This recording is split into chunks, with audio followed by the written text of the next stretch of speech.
Walker to lead the meeting before we nominate and select a chair and vice chair? And just a little bit of information for you guys. So the seat you're sitting at right now has a screen in front of you, which you can see yourself in it. And then when we present stuff, you'll be able to see that on the screen as well. There's also a TV to your right, which will also have stuff displayed on it for you. And if we have any members of the public. Oh, welcome. No, in person only. Oh, from Guido? Oh, oh no, just interesting. No, just in person. Right in the middle. All right, I guess is, yeah, there you go. No worries, no worries. We have quorum. For this committee, we only need 3 people, but we have all 4 of you. We're missing Richard St. John, who is the planning commissioner, who is, you know, liaison. Yeah, he'll be a full member, but he's the one member from the planning commission. He might just be running a little late. I'm not sure. I haven't received any email from him. So as I was telling everyone, the screen in front of you will have on it displayed anything I'm displaying to the screen. So you'll be able to see everything on that screen. And then if you want to speak, please turn on your mic in front of you, and then it will make it so your microphone goes live. And then when you're done speaking, just click that button again and it'll turn off. And whoever is going to be chair, in front of, I suppose Greg is in the middle. So Greg, in front of Greg, there's a switchboard where you can see if someone has clicked on, if they want to speak, and then you can call on that person, whoever becomes chair. And then, of course, if there's, the vice chair will fill in if the chair is absent for that meeting. So as I stated earlier, does anyone want to start the meeting before we elect a chair and a vice chair? Okay. So I'll go ahead and do roll call. Committee member Markham, committee member Elvera, committee member Gardner, tree committee member Simmons, and committee member St. John. Okay, noting that St. John is absent. Start the meeting. Nick, may I ask a question? Sure. Should we be, just when we're talking, should we be, is this being recorded? That's my question. Yes. Okay. Yes, it is. So, good. All right. And so even if we're just like asking a question, I should push my button. That's correct. Okay, because we're recording. That's correct. All right. Yeah. Absolutely. So yeah, if you want to speak, please use your microphone. That way it can be recorded. So the first order of business we have is a moment of silence for Mike Owen and the Pledge of Allegiance. Does someone want to lead us on the Pledge of Allegiance? All right, I see Jeffrey. So we'll start with the moment of silence, and then we'll do the Pledge of Allegiance.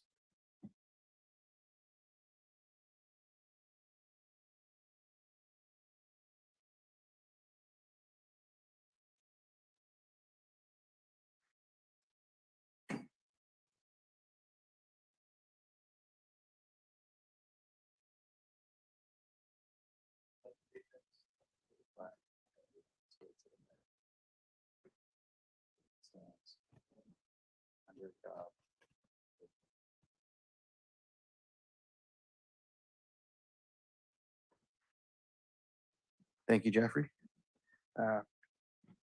So our first order of business is to nominate and a chair to be the chair of the tree committee.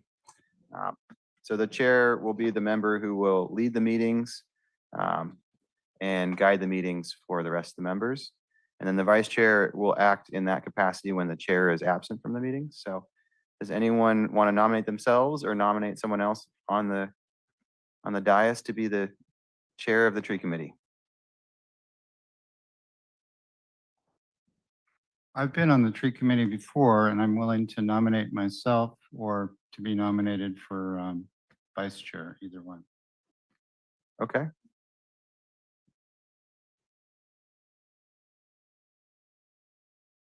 All right. All in favor for Greg Simmons to be chair, say aye. Aye. Okay, I, motion passes. Okay, and next up is vice chair. Does anyone nominate themselves or have someone else to nominate for vice chair? I would nominate my friend from the Marina Tree and Garden Club, Jackie Gardner, if she's willing. Is the person that's absent tonight previously on the committee? No, he is just he's a planning commission member and he's a more recent planning commission member. He has not been on the tree committee before, no. So you're the only one. Yes, you're stuck with me, sorry. No, we're in this together.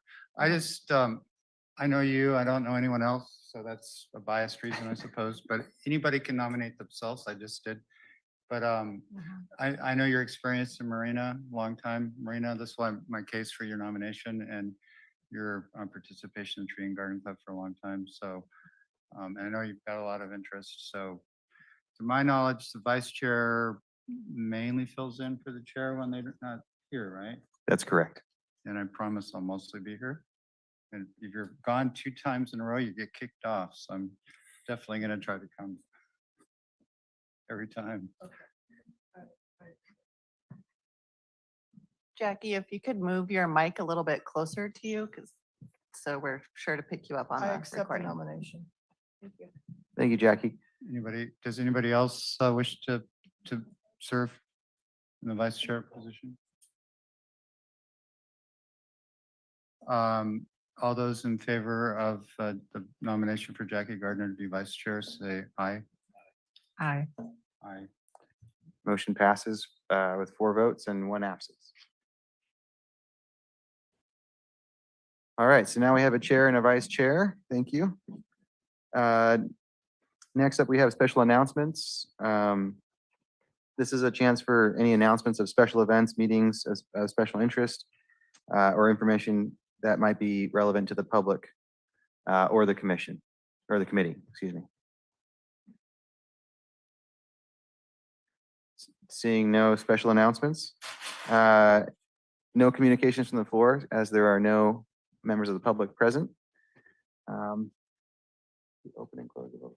No, okay, yeah, it's not okay. Nick? Yeah, So special announcements is for any of the members as well as any folks that participate in the meeting, any public that comes. Is that where we do that? Just So- about anything that of interest, yeah, presumably for tree committee type stuff. correct, yeah, yeah. Hmm.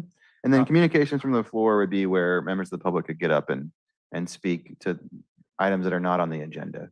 And and that's also when tree committee members can bring up matters and the communications from the floor. That's the appropriate place. Matters that aren't on the agenda.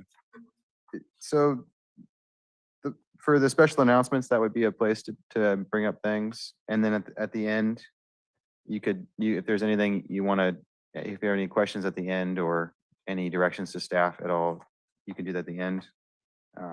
But yeah, special announcements, it's fine if you wanted to. Okay, I would like to just take a brief moment.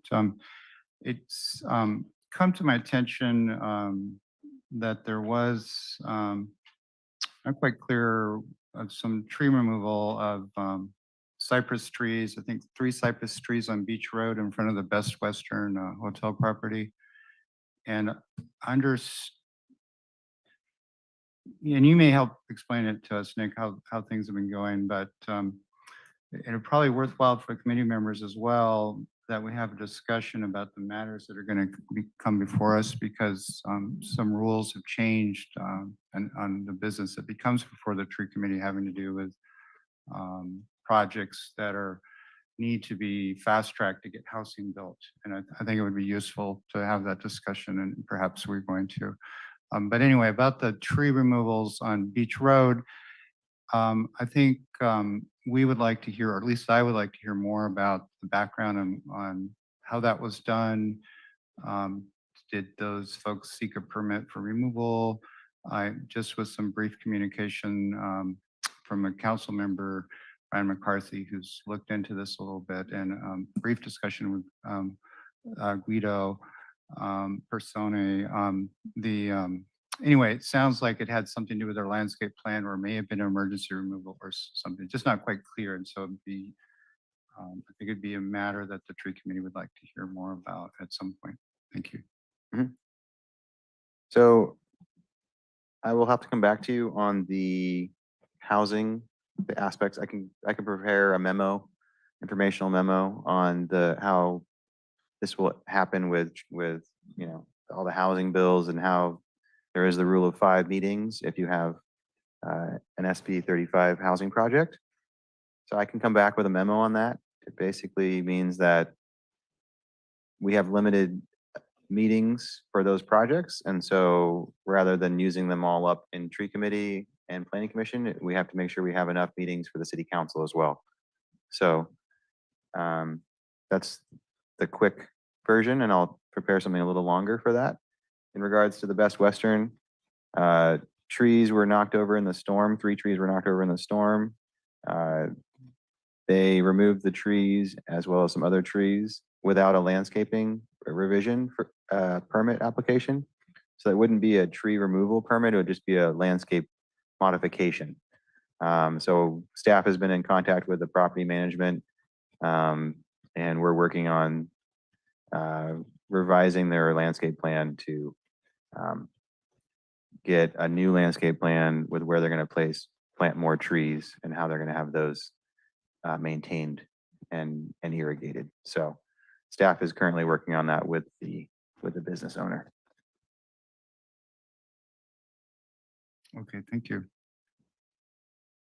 I have a question on that. So will they be responsible for replacement? That's correct, Okay. yes. And then per our replacement policy?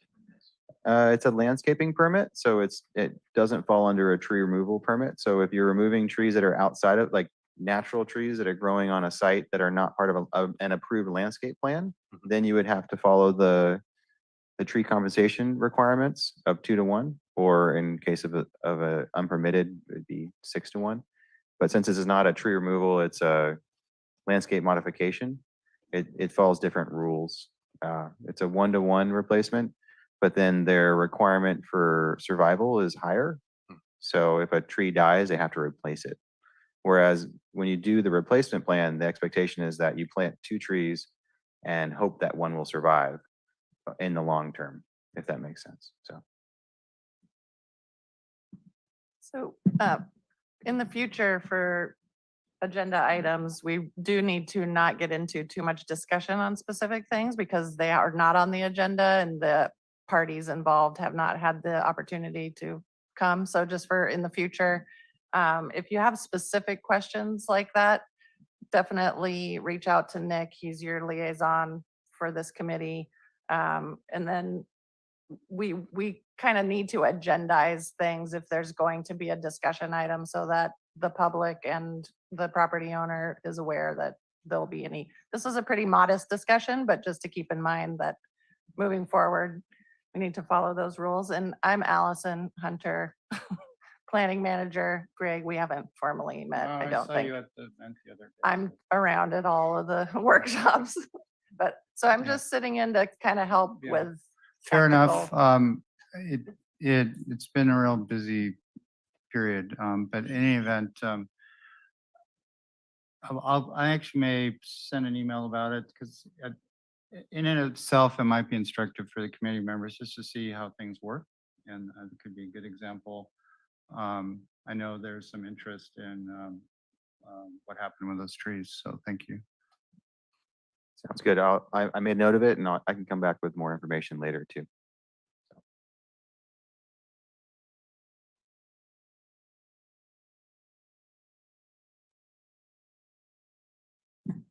Chair, you can proceed to the next item on the I'm agenda. sorry. Yep. Okay, I got elected now. You guys get to relax. All right, we've moved off of special announcements. Okay, are there any communications from the floor? And that means people on the floor who aren't here. So there are no communications from the floor.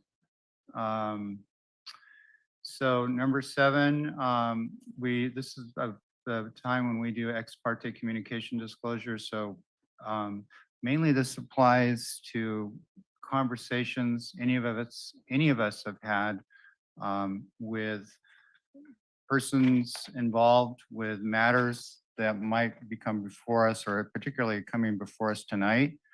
Um, If you're being very conservative, you might even discuss things that could come before us in the future that you might be able to predict. Does that sound good to you?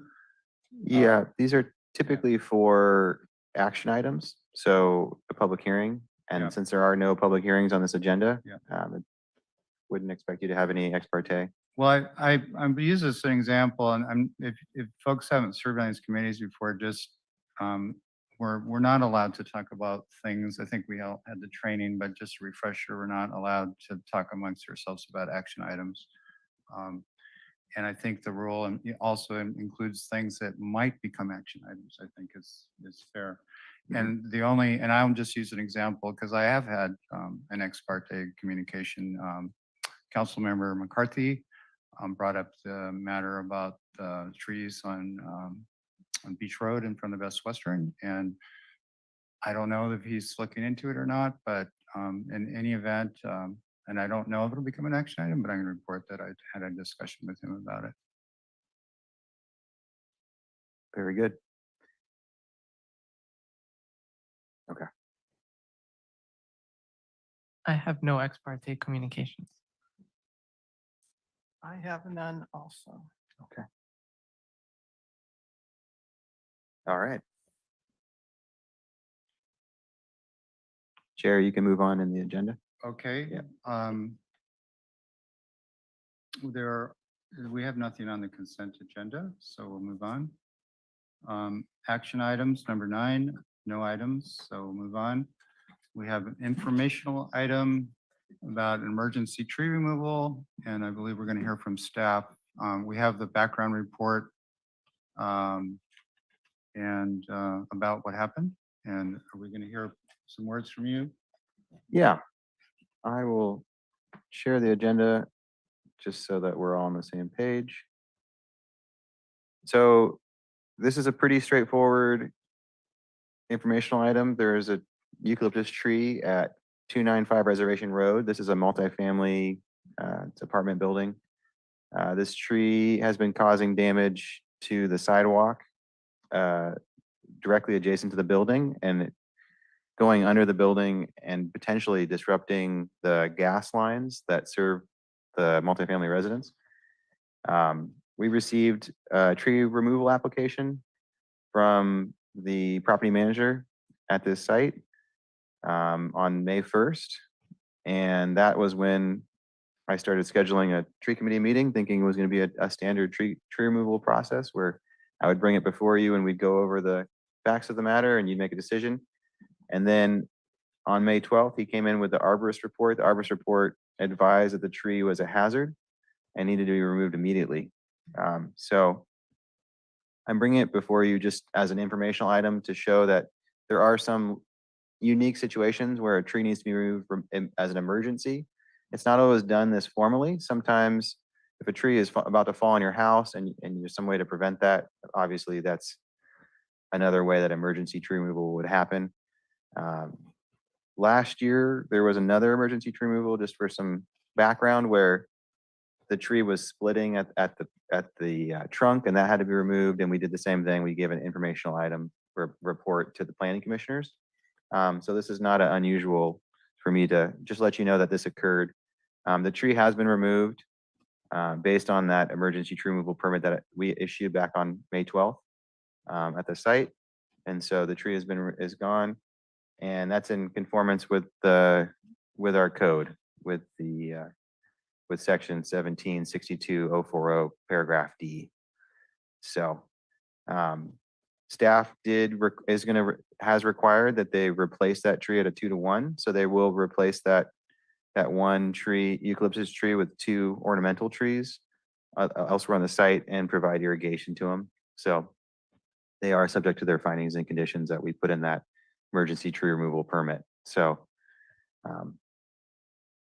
that concludes my presentation. The arborist report and all the attachments are in the agenda. So if you have any questions about that, please feel free to ask. And Any questions from any of the committee members?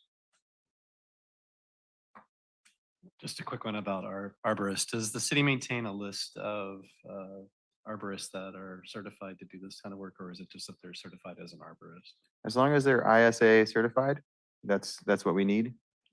Yeah. We used to have a list of arborists that we would use as a city, but that list has expired and is no longer valid. So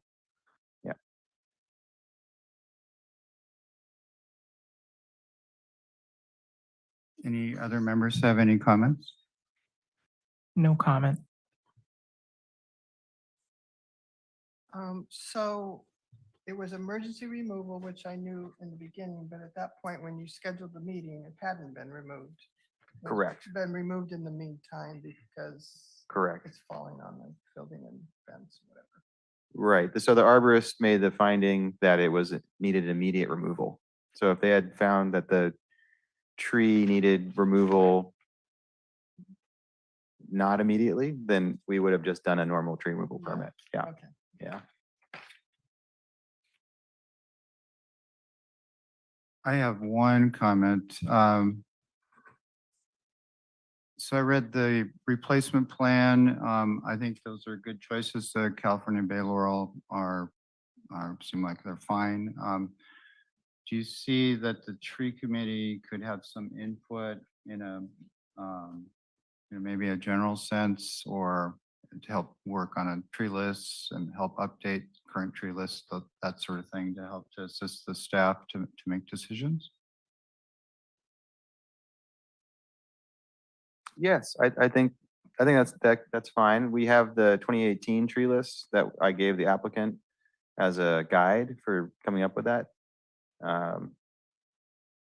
But yes, we could review that tree list, and staff could bring additional findings or additional trees to suggest, and then also take input from the tree committee on different options for trees, and we could refine that list or add on to that list depending on, how we want to do that. I think the tree list right now could be improved just in where they're appropriate.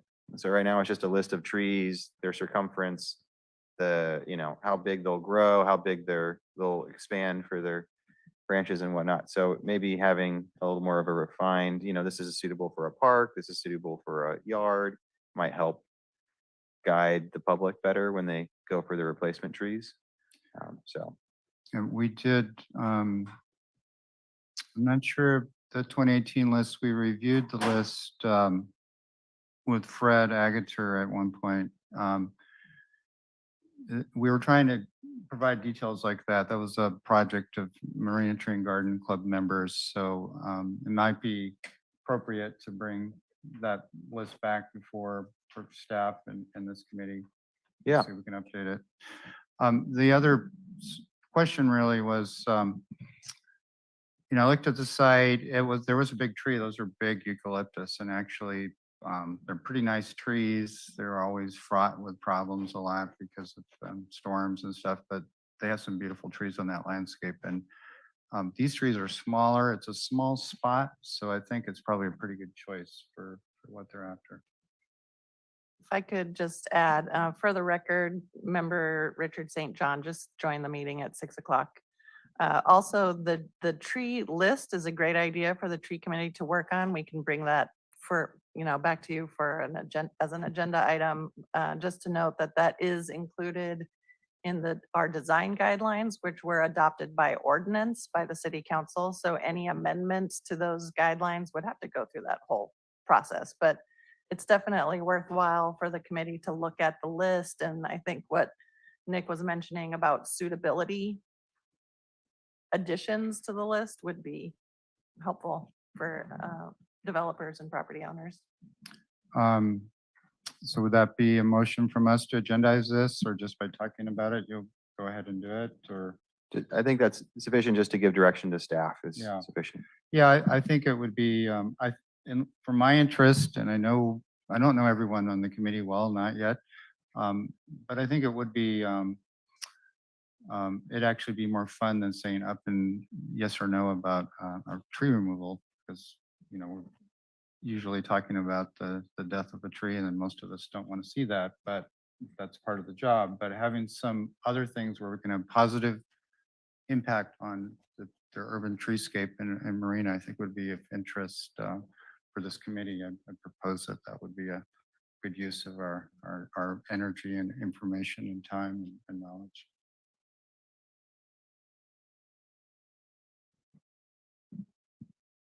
Excellent. Tree Committee Member Richard, would you like to say any words about just to say hello? Yeah, I very much apologize for my late attendance to this, the first or inaugural meeting. And I apologize to the committee and to the staff and to the public if they're watching. Anyway, my failure to get here on time was I lost track of time preparing for tomorrow's planning commissioners meeting. So, which is not a very good excuse, but it's my honesty. Anyway, I'm sorry that I was late, and it will not happen again.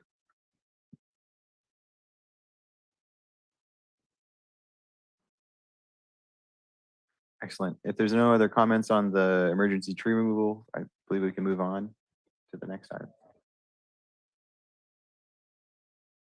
Let's see, I'll make just a comment. I did go to the site of this emergency tree removal, and yesterday I looked at it. The tree is gone. I'm sure that's probably been reported. And it's smooth, the site is smoothed over. And I looked at the location, the proposed locations for the 2 replacement trees.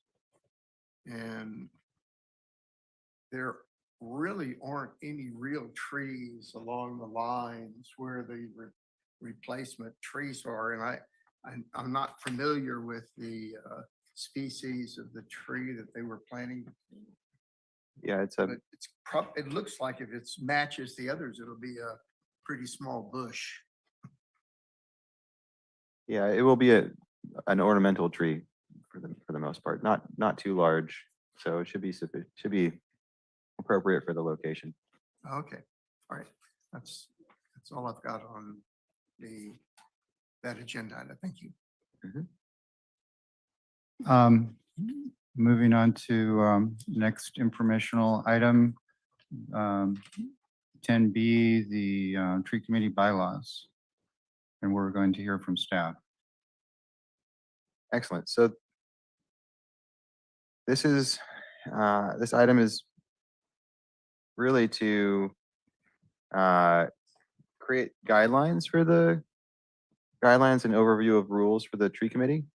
The intent really is to have it in writing, what's expected of the tree committee, what the rules are for the tree committee, and how to conduct yourselves during the meetings. There is some information in here about abiding by the Brown Act and stuff that really is just applies. And I'm happy to answer any questions in this. I will note that there is a typo on the first page. Members of the tree committee are appointed for 1 year, a term of 1 year, not 2 years. Pardon the error on that one. So I will make that change. But I hope everyone has read through these and can review and concur with them. And if there's any specific questions about them, I'm happy to answer them about any area or, yeah. I'm disappointed there's no yelling. I'm sorry.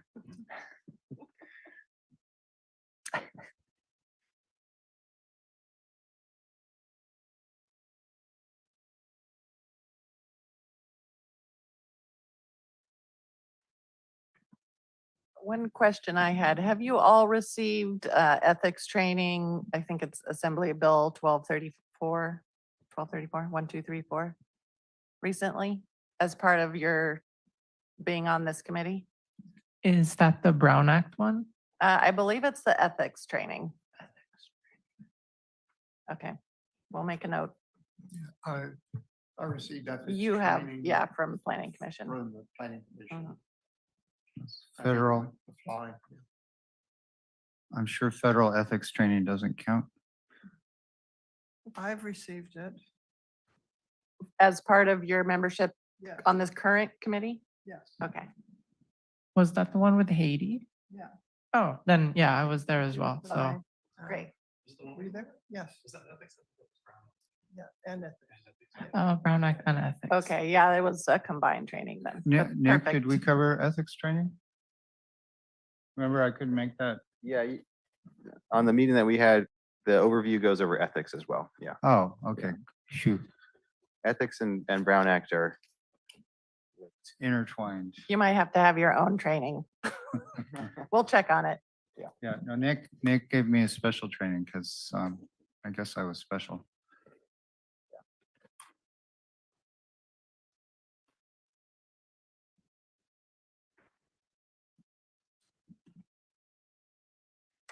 So I'm not seeing any questions or comments on the rules.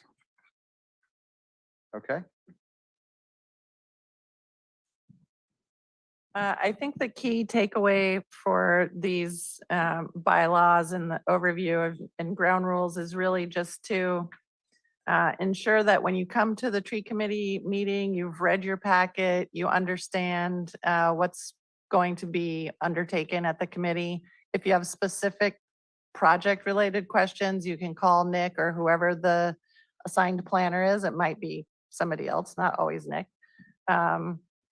And then if you call staff and we think that that's a question that would benefit the whole committee or the public, we'll ask you to bring that question up at the committee meeting so that everyone can be involved. But if you just have, a small detailed question about how to read the arborist report or something like that, you can call staff. Really just ensuring that everybody is orderly and conduct is, in a appropriate way and just making sure that you're prepared for the meeting and ready to go. When you do have a tree permit or another item in front of you where there are property owners, they will inevitably be in a hurry and expect action right then. So we want to just be prepared to take action, whatever it might be, at that hearing if possible.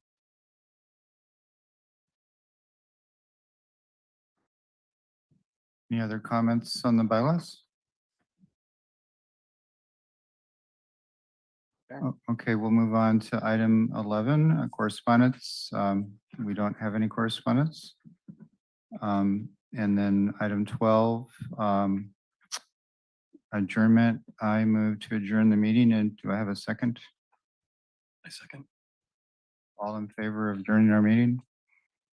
Aye. Aye. Aye. Thank you very much, tree committee.